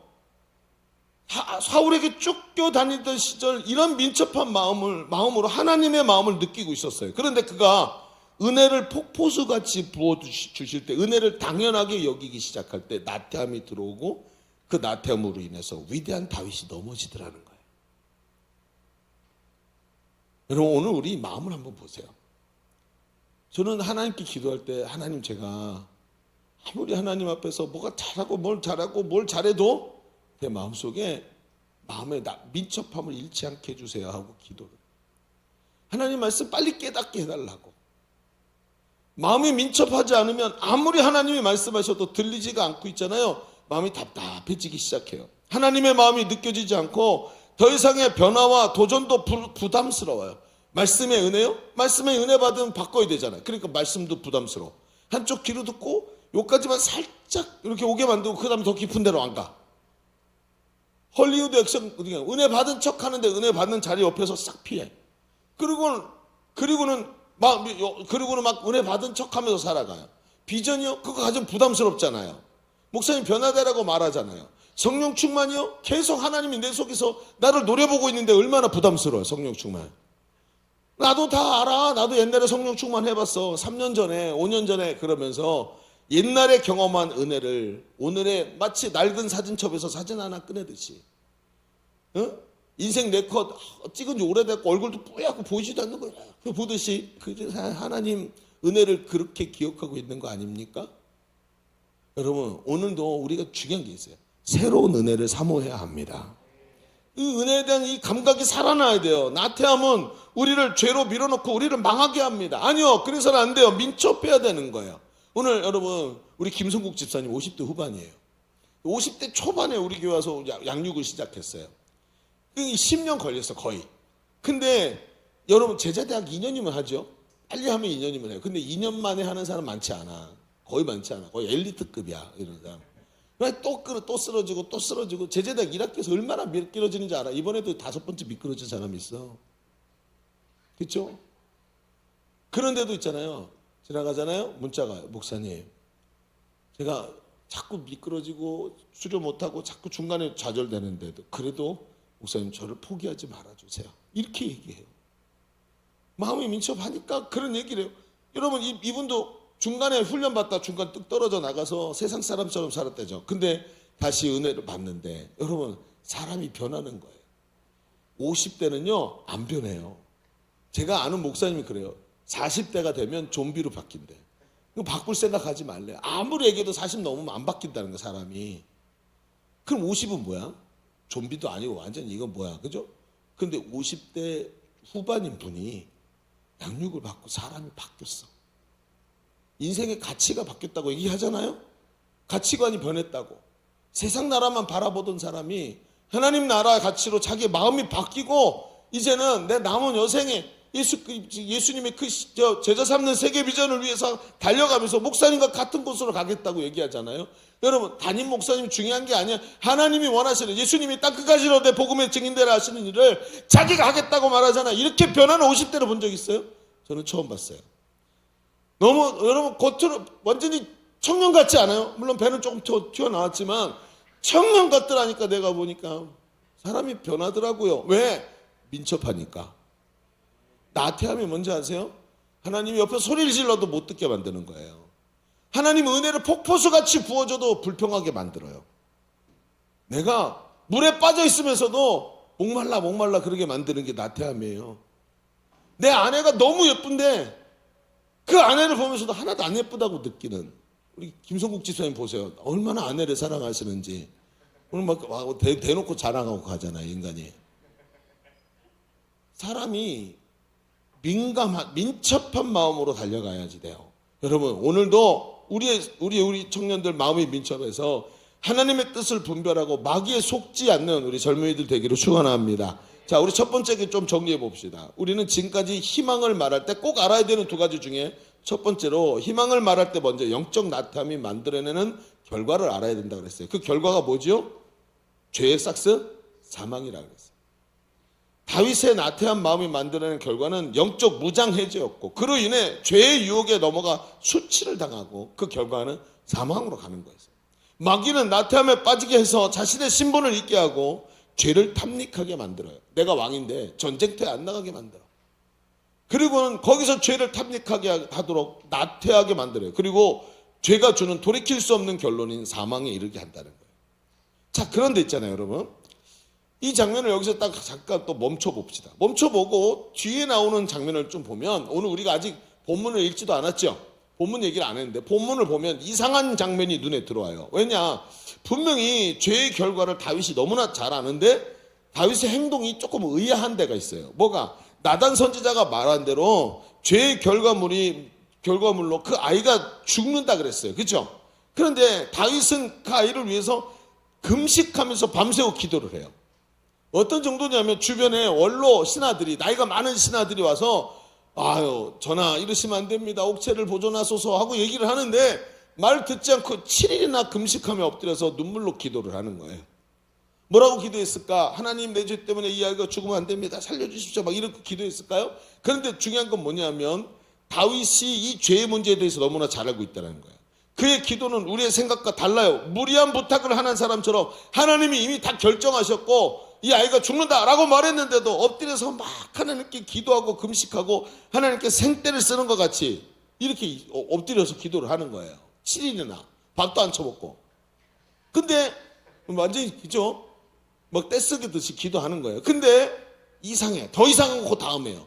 아이가 죽었어, 결국은. 그리고 궁궐 안에 분위기가 이상해. 나 어떡하지? 야, 아이가 죽었어. 막 이러면서 왕이 들을까봐. 그러니까 임금이 막 기도하다가 또 그런데 귀가 밝아. 뜩 보니까 신하들이 어쩔 줄 몰라 왔다 갔다 하는 거야. 그래서 물어봤죠. 애가 죽었냐? 예, 죽었습니다. 그래, 알았다. 그래서 일어나더니 세수하고 목욕하고 면도하고 그리고 뭐 말끔하게 옷을 갈아입고 밥을 먹고 금식 그만두고 밥을 먹고 성전에 가서 예배하고. 아니, 뭐 하는 짓거리지 이게? 우리가 생각하고 다르잖아. 그래서 여기서부터 이제 문제가 되는 거예요. 다윗의 희망이 도대체 뭐예요? 저게 어디서 나오는 거야? 자, 우리가 조금 여기서 얘기를 해볼 게 있어요. 자, 두 번째로 한번 넘어가 볼까요? 두 번째 얘기. 주보에 보세요. 분명히 암울해 보이는 순간인데 우리가 희망을 말할 수 있는 것은 말이죠. 우리가 아무래도 희망을 얘기할 수 있는 것은 그 희망이 나에게 있지 않기 때문에, 나에게서부터 나오지 않기 때문이에요.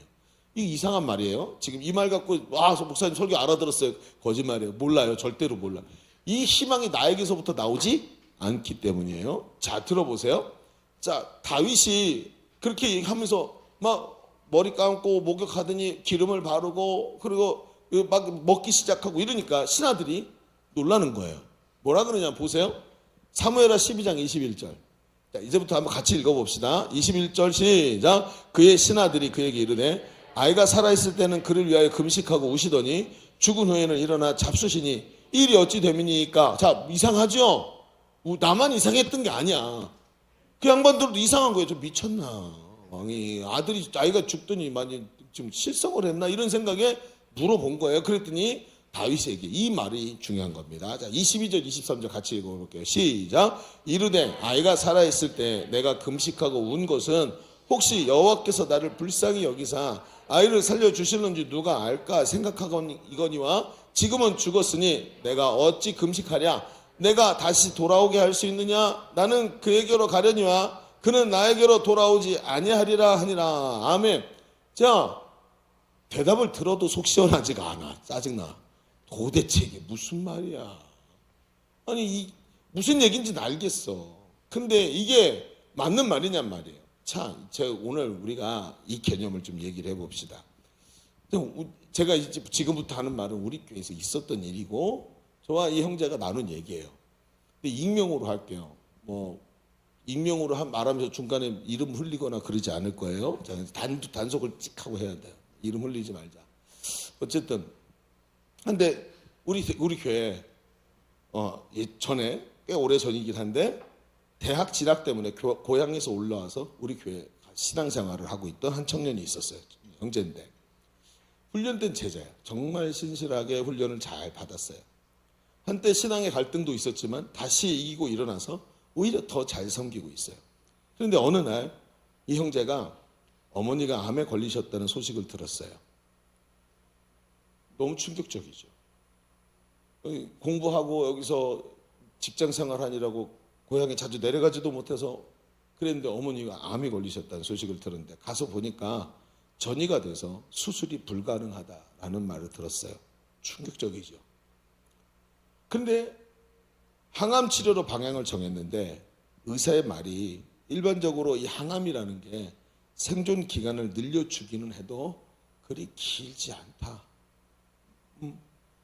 오래 살 수 있지 않다라고 얘기를 한 거예요. 얼마나 충격적이에요. 그리고 마음이 너무 아프죠. 저 같아도 너무 아팠을 것 같아요. 그러니까 그때부터 어떻게 하냐면 주말이 되면 고향으로 내려가는 거예요. 어머니랑 이렇게 오랫동안 시간을 보내지 못했으니까 또 어머니랑 같이 시간을 보내기 위해서 주말이 되면 고향으로 내려가서 어머니를 도와드리기도 하고 함께 있고 이야기도 나누고 병원에도 함께 가고 뭐 이렇게 하는 것 같아요. 그리고는 주일날 아침이 되면 올라와요. 주일 지키려고. 기가 막히죠. 그러면서 내려가면 시골집이 그렇게 막 빛까번쩍한 집이 아닌 것 같아요. 그러니까 집에 있을 데가 없어가지고 앞에 모텔을 잡고 그리고 이제 잠은 모텔에서 자고 부모님 섬기고 그리고 올라오는 거예요. 근데 어느 날 이 형제와 깊은 대화를 나누는데 한번 식사를 하면서 대화를 단둘이 나눈 적이 있었어요. 근데 그 형제가 그냥 이런 얘기를 자연스럽게 저에게 하는 거예요. 목사님, 제가 하나님께 이 문제 때문에 어머니를 위해서 기도를 하는데 하나님께서 저의 자세가 잘못됐다고 크게 꾸짖는 것을 제가 깨닫게 됐어요. 라고 얘기를 하는 거예요. 뭐가 그렇게 잘못됐나? 근데 그랬더니 이렇게 말하는 거예요. 오늘 오늘 이 설교의 동기가 이 대화에서 나온 거예요. 이 설교의 동기가. 오늘 읽었던 이 말씀을 다윗의 이야기를 딱 끌으면서 이렇게 생각했다는 거예요. 나는 어머니가 이제 암으로 인해서 먼저 세상을 떠나실 거라고 생각을 했다는 거예요. 거기다만 초점을 맞췄다는 거예요. 그러면서 어차피 하나님의 은혜, 하나님의 손에 있는 거고 생명이라는 게 하나님이 그렇게 결정하셨으니까 뭐 내가 할 게 뭐가 있어. 그냥 내가 이렇게 생각하면서 어머니의 완치를 위해서 기도하지 않고 있었던 자신을 발견했다는 거예요. 근데 그게 왜 문제일까요, 여러분? 여러분, 왜 이게 문제냐? 여러분 생각해 보세요. 다윗이 아이가 죽음 앞에 있을 때 하나님께 살려주시길 기도하다가 아이가 죽자 기도를 멈추고 금식을 풀고 음식을 먹은 것은 무슨 뜻이죠? 하나님은 아이가 죽을 것이라고 선포하셨고 죄의 결과로 결국 죽게 되는 자명한 결론 앞에서 다윗은 이상한 행동을 한 거예요. 왜 죽을 거 알면서도 왜 하나님 살려달라고 막 기도했냔 말이에요. 당연히 죽는 건데 왜 그랬을까? 압이라서 그게 아니에요. 다윗은 하나님의 영역과 사람의 영역을 정확하게 구분하고 있었던 거예요. 하나님은 죄를 심판하시는 분이지만 오늘 나는 하나님의 자비와 긍휼을 구하는 자라는 거예요. 이게 존재의 다른 점이에요. 여러분 생각해 보세요. 만약에 이 이스라엘이 음란하게 황금 송아지를 만들어 가지고 소를 만들어 갖고 우상 숭배하고 있었죠. 하나님께서 안 되겠다. 얘네는 싹수가 놀았다. 얘네 다 멸망시키고 너 요 모세야 너부터 시작하자고 모세에게 말씀하셨어요. 근데 모세가 하나님은 공의로우시니까 당연히 죄에 대해서 심판하셔야 되죠. 근데 모세가 십계명을 들고 내려오다가 뜩 보는데 진짜 난리가 났어요. 우상 숭배하고 있어. 근데 십계명을 보면 우상 숭배하면 어떻게 해야 돼요? 멸망당해야 돼. 모세가 어떻게 하게요? 너무 기가 막히지만 이 십계명을 얘기하면 법이 선포되는 거잖아요. 그 자리에서 깨트려 버려. 내가 하나님이었으면 이 자식이 그렇게 얘기했을 텐데 하나님 어떻게 하세요? 전혀 그거에 대해서 얘기 안 해요. 왜? 하나님의 마음이거든. 하나님은 공의를 선포해서 저 우상 숭배하고 있는 자들을 멸망시켜야 되지만 모세가 가진 입장은 뭐예요? 하나님의 자비와 긍휼과 사랑 가지고 하나님 앞에 막는 하나님 저부터 죽이세요. 얘들 죽이면 하나님이 애굽에서 끌고 나온 거 다 아는데 얘네 죽이면 하나님이 이들을 죽이기 위해서 여기 끌고 왔다고 세상 사람들이 하나님의 영광을 가릴 거 아닙니까? 하나님 저부터 죽이세요. 이게 하나님이 모세를 사랑할 수밖에 없었던 이유예요. 다윗을 보세요. 다윗이 뭐 했죠? 만일 여러분 생각해 보세요. 예전에는요. 여러분 기억나는 사람 있어요? 역에 가면 항상 누가 있냐면 계단에 구걸하는 사람들이 있었어요. 구걸을 이렇게 서서 이렇게 손을 내미는 게 아니라 무릎 꿇고 엎드렸고 얼굴 딱 쳐박고 그렇죠? 리을자로 접잖아요 몸을. 아세요? 리을자로 접고 이러고 엎드려 있어. 근데 그 추운 겨울날 바닥에 방석 하나 깔고 신발도 안 신고 옷 다 누덕누덕한 거 입고 이러고 엎드려 있는 거예요. 제가 학교 다닐 때 이런 사람들 보면 불쌍해갖고 돈을 주려고 그러는데 제 친구 옆에 있다 야 그거 주면 안 돼 그러는 거예요. 왜? 그랬더니 야 저거 앵벌이야. 앵벌이가 뭔데? 했더니 뒤에 조직폭력배가 있다는 거예요. 돈을 주면 얘네가 일당을 딱 채워가고 가져서 조직폭력배 다 뺏어간다는 거예요. 돈을 줄수록 조직폭력배가 힘이 세지니까 그거 주면 안 된다는 거예요. 여러분 한번 생각해보세요. 그 말이 맞나요? 맞죠? 근데 여기에는 월권이 있어요. 무슨 얘기일까요? 여러분 생각해보세요. 우리 어떻게 해야 될까요? 그럼 여러분 주는 게 맞아요? 안 주는 게 맞아요? 주는 게 맞다. 안 주는 게 맞다. 그래요. 3대3 동점인 것 같아요. 이 많은 인원 중에 3대3이라니. 전부 다 이제 목사님 마음대로 하세요. 몰라요. 자 생각해 보세요. 성경을 가만히 들여다보면 이렇게 돼 있어요. 하나님은 죄를 심판하시는 분이지만 나는 하나님의 자비와 긍휼을 구하는 존재라는 거예요. 그렇다면 어떻게 되죠? 뒤에 폭력배가 있죠. 돈을 주는 것은 옆에서 불우하고 고난 중에 있는 형제와 이웃을 돌보는 것은 하나님이 내게 명령하신 의무입니다. 맞습니까? 사마리아인의 비유를 보십시오. 누가 저의 이웃이냐? 자비를 베푸니이다. 자비를 베푸는 것은 하나님이 나에게 명령하신 의무고 내가 해야 될 일이에요. 근데 불법 행하는 자들을 심판하시는 공의는 하나님의 영역이라는 거예요. 자, 하나님의 영역을 인정해 봅시다. 하나님이 지금은 이게 저들에게 넘어가고 이렇게 될지 모르지만 역사의 주인이시고 우주의 주관자이시고 공의로우신 하나님이 불법을 행하는 자들을 하나님 손에서 결코 끝까지 그냥 보고 계시는 분이 아니라 반드시 심판하실 것을 믿습니다. 이 얘기를 하는 거예요. 뭐죠? 내가 갖고 있는 영역, 나의 영역과 하나님의 영역이 완전히 다르다는 거예요. 이걸 얘기하는 거예요. 여러분 보세요. 이 청년은 자신에게 있는 희망이 암울하지만 어머니의 건강을 위해 완치를 위해 하나님께 쉬지 말고 기도해야 된다는 확실한 동기를 얻었던 거예요. 그렇구나. 다윗이 그래서 기도한 거예요. 하나님의 영역은 심판이시지만 하나님은 그렇죠. 공의와 함께 사랑의 하나님이거든요. 동전의 양면과 같이 한쪽은 하나님은 공의롭고 법이시지만 그 동전의 반대편은 하나님은 사랑이시다. 이 동전의 반대편을 알고 있고 그 하나님이 이런 분인 걸 알고 내 영역에서 내가 해야 될 일들을 할 수 있는 일을 찾은 거예요. 저는 말이죠. 제자 훈련하는 목사예요. 교단 정치나 어떤 단체의 대표가 되는 것 이런 것에는 관심이 단 1도 없는 사람. 아니 저는 그런 걸 약간 증오해요. 혐오해요. 왜 목사면 됐지 왜 자꾸 이름을 내려 그러냐 이런 생각이 있어요. 근데 저에게 노회장이 돼야 된대요. 제가 목사는 노회 소속이거든요. 그래서 보통 50개에서 100개 정도의 교회가 노회 소속이 돼 있어요. 목사님들이. 근데 저도 노회장이 돼야 된대요. 그래서 부담이 커갖고 저는 안 하겠습니다. 다른 분한테 넘겨주십시오. 근데 제가 짬밥이 됐고 제가 짬밥이 맞았고 제가 해야 된다는 거예요. 그래서 사정이 허락하지 않아서 사양했더니 제가 만약에 노회장 안 하면 제 뒤에 후배 목사님들이 너무 부담스러워지니까 잠깐이라도 노회장을 취임해서 하다가 1년만 하고 넘겨주라는 거예요. 그래서 그래 조용히 1년만 있다가 넘겨주자 하고 노회장이 됐어요. 그런데 상황이 좋지가 않아요. 제가 노회가 속한 게 총회거든요. 그 총회라는 게 무슨 합동 측, 동합 측, 대신 측 이게 총회예요. 노회가 여러 개가 모여서 총회를 만드는데 그 총회가 교단이라고 불러요. 총회에 문제가 발생했고 여차하면 눈치를 보다가 적당한 시기에 총회를 탈퇴하고 더 좋은 곳으로 이름 있는 무슨 대한예수교 장로회 합동 측 총회 이런 데로 떠나가겠다는 바람이 총회 하부에 불기 시작했어요. 왜? 총회가 자꾸 흔들흔들 거리기 시작했기 때문에. 그런데 그 바람이 제가 지금 섬기고 있는 노회는 더 강력하게 불어왔어요. 그러면서 저 역시 나도 떠나야 되겠다. 이 너무 불안해서 안 되겠다. 이런 생각을 가지게 했어요. 저는 개인적으로 있잖아요. 지금 우리 교회가 속한 교회는 태생이 노회가 생길 때 수십 년 전에 저희 아버지께서 이 노회를 설립할 때 설립자였어요.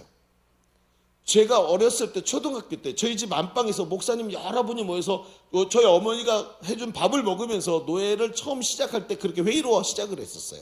그러니까 저는 어렸을 때부터 나는 목사가 되어야 되겠다. 하나님 나를 부르셨다라고 생각할 때 저는 대한예수교 장로회 경소노회 목사가 되는 것이 제 목표였어요.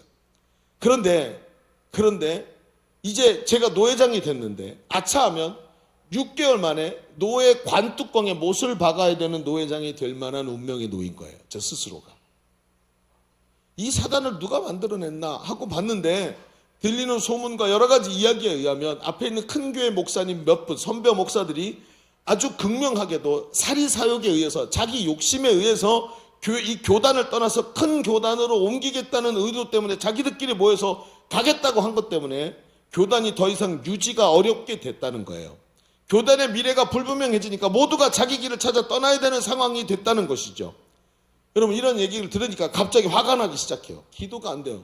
아니 자기들이 뭔데 하나님이 세우신 이 교단을 이렇게 무너뜨리는가 하는 생각이 드는 거죠. 그러면서 노회장이니까 실행위원회 오라 그래서 가서 총회에 갔어요. 그런데 그 당사자 목사님들이 앞에 계시는 거예요. 그 당사자 목사님들 앞에 있는데 너무 화가 나니까 가서 막 따귀를 한번 올리고 싶은 생각이 들더라고요. 그랬으면 저는 지금 감옥에서 설교하고 있을 거예요. 기가 막힌 거죠. 여러분 얼마나 화가 나는지요. 그리고 며칠 지나지 않아서 이 형제를 만난 거예요. 그러니까 이 형제 이야기를 듣는데 본인도 은혜 받은 얘기를 나누는데 저는 굉장히 충격적이었어요. 마치 이 형제의 말이 하나님의 음성처럼 제 마음에 다가왔어요. 교단이 죽을 병을 걸려서 앓고 있어요. 누구 때문일까요? 저 사람들의 사리사욕을 챙기고 저 사람들이 교단이야 파탄이 나든 말든 나 몰라라 하는 저 못된 목사님들 때문일까요? 아닙니다. 제가 나태함에 빠져서 은혜를 내 권리로 생각하고 기도하지 않았어요. 하나님이 알아서 하실 거야 라고 생각하고 있었어요. 그러면서 그 일을 내 마음이 나태함에 빠져서 하나님의 뜻과는 다른 생각을 하고 있었어요. 나는 교단을 저 사람들이 망쳤다고 생각했어요. 더 이상 이런 교단에 있고 싶지 않다고 생각했어요. 기도할 동기를 잃어버렸다고 저는 말했어요. 그러나 사실은 역사의 주인이신 하나님이 하셔야 될 일과 내가 할 수 있는 일의 구분을 잃어버린 거예요. 하나님이 정죄하셔야 되는데 네가 잘못해서 그런 거야 라고 정죄하는 자리에 하나님의 역할과 내 역할을 넘어가기 시작했어요. 저는 교만해진 거였어요. 하나님의 은혜로 가는 걸 모르고 그걸 잊어버리고 하나님이 하셔야 될 일을 내가 해도 된다고 생각하면서 저 사람들 때문이야 라고 생각하면서 내 나태함에서 나오는 이런 생각으로 하나님 앞에서 잘못된 생각으로 좌절해 있었던 거예요. 저는 나태해 있었습니다. 다윗의 모습이 딱 저의 모습이었어요. 역사의 주인인 하나님께서 이 일을 지금도 이루고 계시고 하나님의 경륜 안에서 하나님께서 원하시는 길을 가기 위해서 오르막길이 있으면 내리막길이 있고 하나님께서 해치는 게 있으면 모으시는 게 분명히 있는 것인데 그 하나님이 하셔야 될 일들을 내 생각으로 판단하고 내가 먼저 가망이 없다고, 내 손으로 할 수 있는 게 아무것도 없으니까 가망이 없다고 내가 판단해 버린 거예요. 이것이 바로 마음의 나태함이었어요. 여러분 보세요. 왜 암울한지 아세요? 왜 희망찬 새해가 아니라 암울한 새해일까요? 그럼 우리 SNS를 보십시오. 정치 뉴스 같은 거 나오면 일단 댓글을 달죠. 누구누구는 감옥 가야 돼. 누구누구는 문제가 있어. 얘기하는데 사실은 그거 누가 해야 될 일입니까? 하나님께서 심판하실 일이에요. 하나님의 영역이란 말이에요. 근데 우리는 그걸 내가 판단하고 마치 민주주의, 내가 백성 민자, 민이 이 나라의 주인이니까 내가 결정해야 돼라는 우월권을 잡고 세상에서 강요당했어요. 여러분 거기에다가 댓글 쓰면 그 국회의원 감옥 가나요? 아니요, 안 가요. 갈 생각도 안 해요. 근데 마치 그렇게 하면 내가 주인인 양, 내가 하나님 역할을 하고 있는 양 하면서, 그러면서 진짜 내가 해야 될 내 영역, 하나님 앞에 겸손히 엎드려 기도하고 포기하지 않고 이 나라를 위해, 교회를 위해, 교단을 위해 기도해야 될 것을 잊어버리고 나태함에 빠져 있었던 거예요. 연말이 되잖아요. 저는 머리가 막 아파요. 목사님 이거 못할 것 같아요. 저거 못할 것 같아요. 머리가 아파요. 네, 여러분 못할 것 같다고 말하기 전에 내가 해야 될 일을 해야 돼요. 그렇죠? 혹시 내가 영적 나태함에 빠져 있는 것은 아닐까요? 내가 정말 하나님 앞에서 정말 내 영역을 하나님이 내게 주신 그 영역에서 최선의 역할을 하면서 기도하고 변화되고 그리고 새로워져야 되는 것을 잊어버리고 있으면 이 문제는 저 사람 문제야 하면서 내 속에서 손가락질이 나오기 시작하는 거예요. 그래서 이 나태함, 영적 나태함 때문에 우리의 암울한 희망이 눈앞에 펼쳐지는 거예요.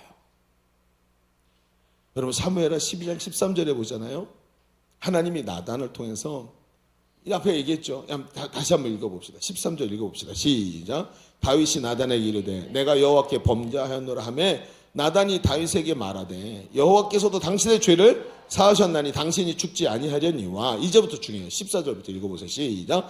이 일로 말미암아 여호와의 원수가 크게 비방할 거리를 얻었으니 당신이 낳은 아이가 반드시 죽으리이다. 자, 이 말은 당신이 죄를 지었고 그 죄의 결과가 이 아이 아니에요. 그 음욕에서 나온 결과물이니까 이 아이는 여기 있으면 안 돼요. 죄값을 치르고 이 아이가 사라져야 돼요. 이런 얘기로 알아들어요. 사람들이 아니에요. 그럼 무슨 뜻이냐?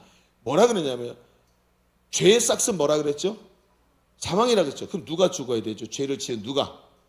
다윗이 죄의 싹으로 사망해야 되죠. 근데 죄를 누가 하나님께서 어떻게 하셨다 그랬어요? 사했다 그랬어요. 하나님이 죄로 인해서 죽지 않도록 하나님이 용서하셨단 말이에요. 그랬더니 옆에 있던 사탄이 하나님 공의로우시다며요. 그러면 다윗이 죄 지었으니까 저놈이 죽어야죠. 왜 안 죽여요? 하나님 공의 맞아요? 사기꾼이네. 이러고 있는 거예요. 지금 마귀가 이걸 참소라고 그래요. 성경에서. 그랬더니 하나님께서 뭐라 그러냐면 여호와의 원수가 크게 비방할 거리를 얻게 하였으니 당신이 낳은 아이가 반드시 죽어야 됩니다. 당신을 대신해서. 라는 뜻이에요. 내가 범죄에 죽어야 되는데 하나님 내 죄에서 사하셨기 때문에 사탄이 비방할 거리를 만들었기 때문에 그 죄값을 다윗의 자손인 이 아이가 생명으로 갚아요. 다윗의 자손이 생명으로 죄값을 대신 지는 것. 그걸 뭐죠 그게? 다윗의 자손 예수님이에요. 이 아기가 예수님을 예표하는 거예요. 그래서 생명으로 값을 대신 내어 주었기 때문에 다윗이 대신 살았다는 거예요. 그렇습니다. 이 아이는 우리의 죄를 위해 죽으시고 우리를 죄와 사망에서 건져 생명으로 옮기신 다윗의 자손이신 예수님이신 줄로 믿습니다. 희망은 나태한 나에게서 찾는 게 아니에요. 내가 어떻게 살았죠? 나를 위해 죄를 사하신 예수 그리스도 때문에 거기서 희망이 나오는 거예요. 여러분 앞에 두 번째 뭐라고 얘기했죠? 아까 암울해 보이는 순간에 우리가 희망을 말할 수 있는 것은 그 희망이 나로부터 나오는 게 아니기 때문이에요. 예수님이 나를 위해서 생명 주셨고 그분이 나의 희망이 되실 때 암울함도 빛으로 바뀌어지는 줄로 믿습니다. 이게 바로 성경이 말하는 거예요. 여러분, 희망은 나에게 찾는 게 아니에요. 왜 우리가 암울한 희망으로 새해를 맞이하는 줄 아십니까? 내가 나태함에 빠져 있어요. 마귀는 나태한 나를 죄악으로 밀어넣습니다. 이 모든 일이 내 죄 때문에 일어났어요. 하나님은 예수 그리스도로 우리의 암울한 미래를 빛으로 바꿔내시는 분입니다. 그분이 채찍에 맞음으로 우리가 나음을 입는 줄로 믿습니다. 이제 우리가 깨어나야 할 때가 됐어요. 안 된다, 그만두자, 될 대로 되겠지. 나태함을 버려야 됩니다. 나태함을 버려야 돼요. 왜 암울해집니까? 그 나태함에 속기 때문이에요. 그 나태함 속에 있으니까 마귀가 비방하기 시작하는 거예요. 나태함, 마귀는 이 생각으로 우리의 기도를 막고 있어요. 민첩한 마음으로 하나님의 뜻을 살피면서 하나님이 깨닫게 하시고 깨어서 기도하면 하나님이 역사하시는 걸 반드시 당신이 보게 될 줄로 믿습니다. 이거예요. 이걸 자꾸 놓치는 거예요. 내 마음의 이 나태함, 언젠가부터 전혀 기도하지 않고 하나님이 보이지 않고 하나님의 사랑이 느껴지지 않는데도 그대로 가만히 있는 이 나태함, 그 속에 타고 들어오는 게 마귀라는 거예요. 여러분, 이제 말씀을 마무리합시다. 시작하면서 암울한 희망으로 새해를 시작해서는 안 된다고 말했어요. 그러면서 희망에 대해서 알아야 될 두 가지, 희망을 말할 때 먼저 영적 나태함이 만들어내는 결과, 그것이 바로 죄와 사망이라는 것이죠. 그러나 암울해 보이는 우리의 순간, 죄로 인해서 멸망될 수밖에 없는 이 암울한 순간에 우리가 희망을 말할 수 있는 것은 그 희망이 나에게서부터 나오는 게 아니라 오직 예수 그리스도에 있기 때문입니다. 오늘도 하나님은 우리가 나태함으로 암울한 상태에 있기를 바라지 않으십니다. 오히려 예수님이 십자가에서 우리에게 주신 복음의 승리를 붙잡고 오늘도 기도의 자리에서 나의 영역, 하나님 내게 주신 영역에서 승리하기를 주님 원하십니다. 여러분, 깨어나십시오. 영적 나태함에서 깨어나세요. 그리고 다시 십자가 복음을 붙잡고 담대히 일어나야 되는 거예요. 이런 승리가, 이런 기쁨이, 암울함이 소망으로 빛으로 변화되는 그런 위대한 승리가 이번 우리 새해 복음 안에 있는 저와 여러분에게 강력하게 일어나기를 주님의 이름으로 축복합니다. 자, 우리 기도하십시다. 자, 기도하십시다. 오늘 말씀이 좀 길었어요. 그러나 우리 속에 있는 이 마귀의 거짓말을 파내기에는 조금 부족한 것 같아요. 그러나 여러분, 성령께서 우리 마음속에 깨닫게 해주실 줄로 믿습니다. 하나님, 오늘 우리에게 있는 이 나태함을 떠나보내게 하여 주옵소서.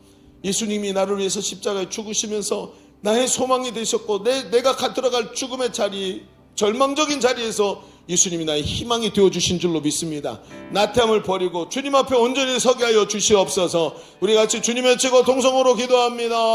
주여, 할렐루야. 하나님, 오늘도 이 말씀이 아버지 우리 가운데 일어나기를 간절히 원합니다. 성령 하나님, 깨닫게 해주시기를 간절히 원합니다. 내 안에 민첩한 마음이 일어나게 하여 주옵소서. 하나님, 나태한 마음들 사라지게 하시고 주님 앞에 아버지 민첩한 마음 일어나게 하여 주옵소서. 하나님, 역사하여 주시길 간절히 원합니다. 우리 안에 나태함과 태만이 떠나가게 하여 주옵소서. 하나님, 역사하소서. 여러분, 다시 한번 기도하겠습니다. 오른손을 가슴에 얹으세요. 여러분, 이 모든 말씀의 키워드는 영적 민첩함입니다. 우리의 마음이 나태해 있으면 안 됩니다. 하나님, 깨어나게 해주십시오. 어느 젠가부터 남 탓하고 있는 나를 발견합니다. 하나님, 주님의 은혜를 잊어버리고 옛날 얘기하고 있는 나를 발견합니다. 하나님, 깨어나게 해주시고 내 마음이 민첩하게 하여 주옵소서. 하나님의 만지심에 민감하게 반응하게 하여 주시옵시고 성령으로 다시 충만하게 하여 주옵소서. 다시 한번 기도합니다. 주여, 할렐루야.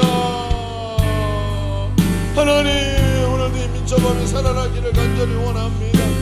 우리 안에 진정한 민첩함이 살아나기를 원합니다. 하나님의 뜻에 빠르게 반응하고 하나님의 마음을 알아서 민첩하게 움직이기 원합니다. 오늘도 나를 위해서 생명 버리시고 나를 아버지 하나님 깨어나게 만드신 하나님을 바라보면서 내 영역에서 엎드려서 기도하는 민첩함을 하게 하여 주옵소서. 내 영역에서 엎드려 기도하고 하나님의 영역을 하나님께 맡겨드리고 나는 내 영역에서 오늘도 기도하는 사람으로 주 앞에 온전히 서게 하여 주옵소서. 하나님, 영적 민첩함을 전하여 주옵소서. 하나님, 역사하여 주옵소서. 하나님, 감사합니다. 오늘 귀한 말씀 듣게 하시고 주의 음성을 깨닫게 하시니 감사합니다. 오늘도 내 안에 영적 민첩함을 허락하여 주옵소서. 나태함을 버리고 깨어나서 오늘도 내 영역에서 하나님의 영역을 하나님께 맡겨드리고 내 영역에서 최선을 다해 기도하고 하나님 앞에서 주여 행하실 일들을 바라보며 담대히 주를 따라 승리하는 믿음의 사람들 되게 하여 주옵소서. 예수님의 이름으로 기도하옵나이다. 아멘. 우리 하나님께 감사를 올려드립니다. 아멘.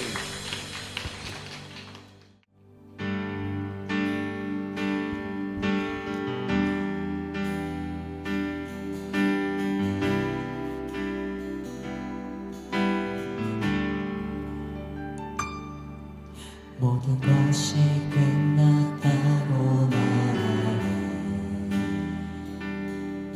사람들의 말을 듣지 말아라. 하나님은 아직도 너에게서 시선을 빼지 않았다. 세상에서 답을 찾지 말아라. 사람들을 의지하지 말아라. 너의 모든 문제는 하나님만이 해결할 수가 있다. 기도를 쉬지 마라. 기도를 쉬지 마라. 찬양을 멈추지 마라. 하나님이 너를 주목하고 있다. 예배에 집중하라. 말씀을 붙잡아라. 하나님을 만나면 끝난 것이다.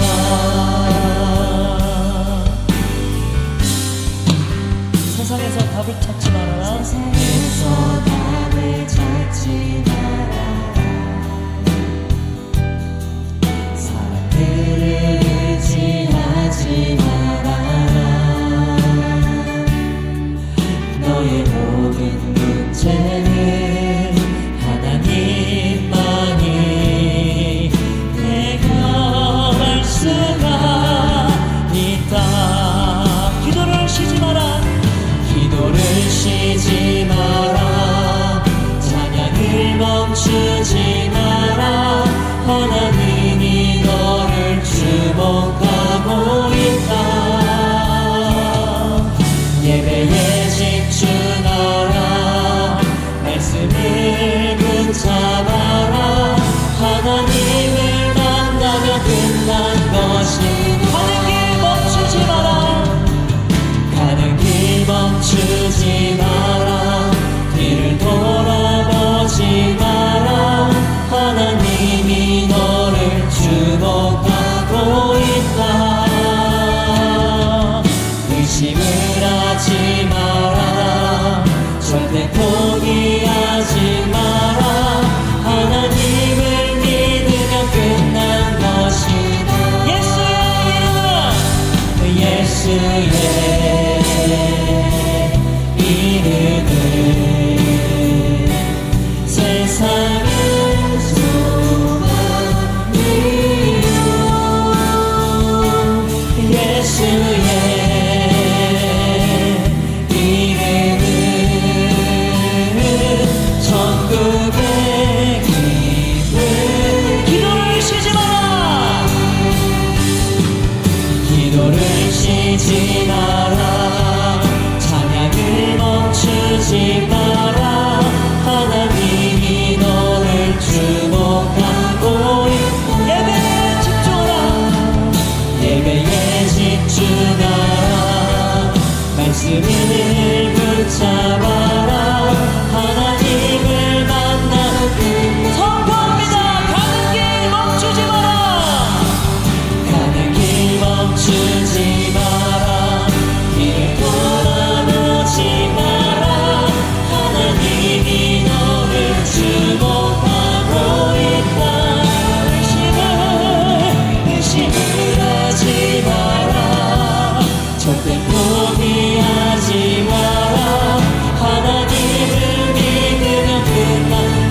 우리 드려진 예물을 위해서 한번 기도하겠습니다. 하나님 감사합니다. 귀한 날 오늘 우리에게 주셔서 이렇게 예배하면서 하나님께 귀한 예물을 올려드렸습니다. 하나님 11조를 구별하고 감사의 제목들을 하나님 앞에 올려드렸습니다. 기도의 제목들, 소원들을 주께 올려드렸습니다. 하나님 이 예물 위에 기름 부어주시고 주의 손으로 붙잡아 주옵소서. 기도에 응답하시며 하나님 그 손길이 이 땅에서 하나님의 축복을 누리며 남에게 빌려주고 나누어 줄지언정 꾸이지 않는 손길이 되도록 하나님 풍성하게 채워 주옵소서. 우리의 삶의 현장을 하나님이 너무나 잘 알고 계시는 줄로 믿습니다. 하나님 아들을 내어주시기까지 나를 사랑하셨는데 하나님의 손길이 없을 수 없는 줄로 믿습니다. 우리의 삶을 향한 하나님의 뜻이 이루어지게 하시고 우리의 삶의 현장에도 주님이 함께 하셔서 승리하는 나의 삶이 되도록 축복하여 주옵소서. 돌아가는 발걸음 지켜주시고 하나님과 동행하는 한 주간, 승리하는 한 주간 되게 하여 주옵소서. 하나님께 감사드리며 이제는 우리 구주 예수 그리스도의 은혜와 아버지 하나님의 지극하시고 만극하신 사랑하심과 성령님이 우리 가운데 함께 하시고 내주하시는 은혜가 오늘 모여 예배하는 모든 젊은이들 위해, 저들의 미래와 삶의 현장 위에, 주님의 몸된 교회 위에, 열방에서 복음 전하는 우리 선교사들과 신음하는 이 나라 이 민족 위에 이제로부터 영원토록 함께 계시기를 간절히 축원하옵나이다. 아멘.